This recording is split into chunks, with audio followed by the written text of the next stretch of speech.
Zhurong's 10-month journey is visible from Mars orbit.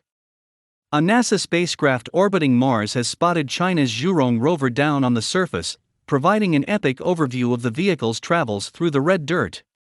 The Mars Reconnaissance Orbiter, MRO, captured the image of Zhurong on March 11, according to a post from the researchers behind MRO's powerful HiRISE, high-resolution imaging science experiment, camera.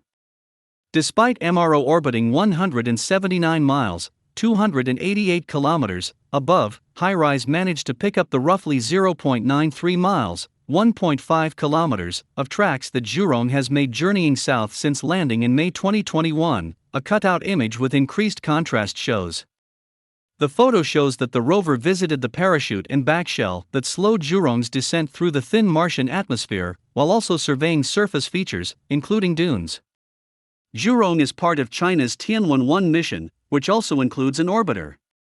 Last month, that orbiter marked a full Earth year of circling the red planet.